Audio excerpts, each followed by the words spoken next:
xibaar yu wér te wóor ca tàng-tàng ba abonnez-vous pour ngeen di mën di jot suñuy vidéo. dal leen ak jàmm seen bi di Buzz 221 HD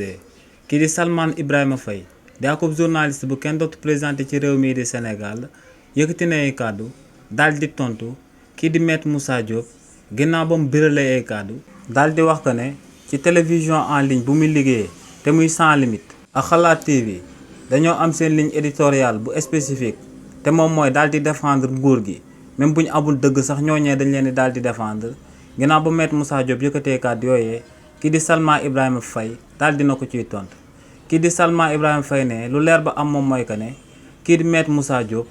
du nitu principe waaye nitu position la te ne kàddum yooyee mu yëkkati lu koy firndeel moom mooy que ne kii di Maître Moussa Diop ginnaaw ba mu daan nekk ci coalition bi ñu dippee Diomaye président ne kenn mësu ko woon a gis mu yëkkati ay ŋàññ daan di critiquer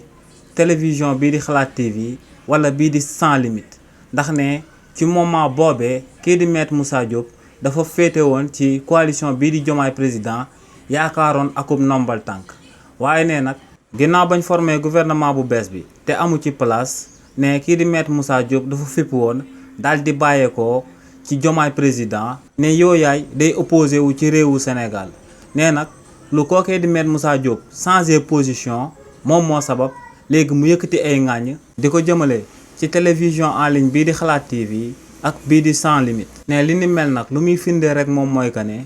kii di Maître Moussa Diop du akub nit de principe waaye nitu position la ndax ne ba muy féetewoo ci Diomaye président boobee lu Xalaat TV wax ak sans limite lu ko neexoon la waaye ne ginnaaw ba mu changé position daal di dem ci opposition bi ne léegi lu leer ba am moom mooy que ne Xalaat TV ak sans limite dañ koy déranger ba muy yëkkati ay ŋàññ di ko jëmale seen kaw. xibaar yu wér te wóor ca tàng-tàng ba abonnez-vous pour ngeen di mën di jot suñuy vidéo.